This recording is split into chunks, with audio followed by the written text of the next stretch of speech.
A U of I student died after falling off a roof over the weekend. It happened on East John near South First in Champaign.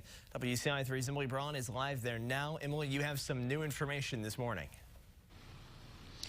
That's right, Aaron. U of I Associate Chancellor Robin Kaler told us 21-year-old Destiny Thomas was a senior at the U of I, majoring in chemistry. Funeral arrangements are being made for her for Friday morning in Chicago.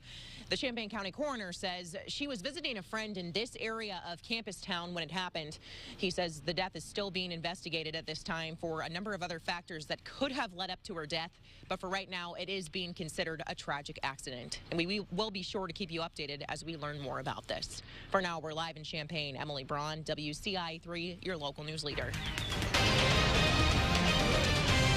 Bus stop forecast this morning, starting off dry. Now tomorrow might be a little bit of a different story, but we'll stay warm or mild with temperatures in the 50s and the lower 60s. Cloudier skies, maybe a few breaks in the clouds later on into the day, and a bit more of that wind too to start to arrive as we head on. But we'll start to warm up, not really worrying about any storm chances until we head later on into the nighttime hours. Live look outside here in Champaign on your Roofing Algania at Bratcher Skycam. Cloudy start today with temperatures sitting in those 50s. A few 60s farther south and west will start to work their way into the area as we head here over the next couple of hours.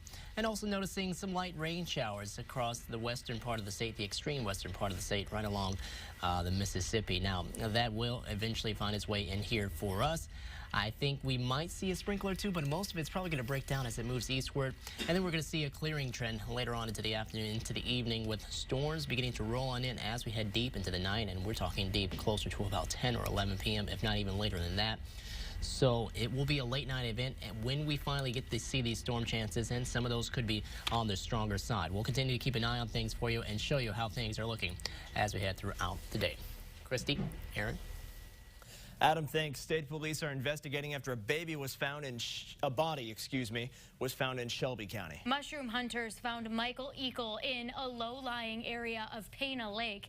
He had been missing for over a week, and officials say the last time he was seen was on April 4th when someone woke him up and his fiance up in the middle of the night by knocking on his window. Eagle went outside, but he never came back in. Days ago, a stolen vehicle was found about 700 feet from the lake, and Eagle's jacket was in the back seat. State police say there is an autopsy scheduled for today. One person is in custody after a Vermilion County grade school went on a hard lockdown yesterday. It happened at Judith Giacomo Elementary School in Westville. Around 11:30 yesterday, someone made a threat to an administrator. The school is not saying what that was. They only called it inappropriate and that it was enough for them to put the school on lockdown. Grandparents we talked with say school leaders helped students stay calm during the investigation, but they believe kids are far too familiar with the idea of violence in school.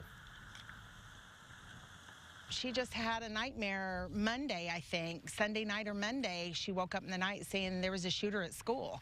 And this is a few days ago. Our children are being damaged by everything that's going on in today's society. It's scaring them to death to go to school. The name of the person arrested has not been released. School leaders say there will be extra police officers around the school today to help students feel safe after what happened. New this morning, police are investigating an armed robbery in Rantoul. This happened early yesterday morning at the Casey's on North Century Boulevard. Police say the suspect went into the gas station and demanded money from an employee while holding a knife. The man then ran away from the store with an unknown amount of cash. If you know anything about this, call police. Also new this morning, a Decatur man was arrested after police say he sent sexual Facebook messages to a 12-year-old girl. Our partners at the Herald and Review report the man wanted to test the girl after a child in his family received a nude picture of the girl's younger relative. Officers got screenshots of the messages from the girl's father. The man said he knew she was underage and that it probably wasn't the best way to handle the situation. He's being held on charges for indecent solicitation of a child. One of the state's most powerful men is being accused of weakening sexual harassment legislation. Former Senator Daniel Biss is calling out House Speaker Michael Madigan on Twitter for trying to kill a bipartisan sexual harassment bill. Last week, we told you about a bipartisan group of senators announcing they passed a bill in the Senate that would better prevent sexual harassment in the workplace. It would limit non-disclosure agreements that could deter workers from reporting harassment. But there is a rival bill in the House. The spokesperson for Speaker Madigan says he has no comment on Biss's tweets. Following up on a diesel spill from Monday, crews say the leak into the Boneyard Creek didn't start at the construction site in Champaign.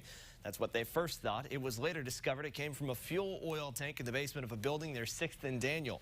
Officials say it started leaking into a floor drain believed to be into the storm sewer. The owner of the building has hired a hazardous material contractor. They're working with the IEPA. A Ridge Farm couple is left to pick up the pieces after they say tenants destroyed their property. This former church on East Woodyard Avenue is a shell of how it looked 4 years ago when Ella Richards bought it. It's in just 8 months. She says people renting it destroyed it.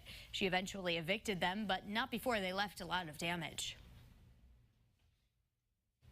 They were supposed to fix a small leak that was in the ceiling and get the water and electricity on here, and they didn't do any of that. Kept getting notices, about all the trash outside, so I had to keep a closer eye on them because they were trashing the place.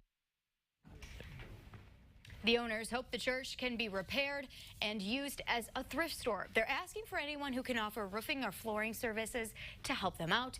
They do not have a formal estimate for repairs, but they do think it'll cost around $10,000. Well, it's not just troopers who are tired of people not moving over. Still to come in the 7 o'clock hour of the morning show on WCIX, how tow truck drivers stepped up to help enforce the law. But before that, let's get one last check of our 7-day forecast with Adam. Any sort of shower or storm activity that's really going to be of any significance won't happen until we head late into this evening. And throughout tonight, we're going to see those storms pick up and start to become a lot more widespread. That continues into your Thursday. Mainly a lot of storms around Thursday morning before we see more of that cool down Friday and then warming back up over the holiday weekend.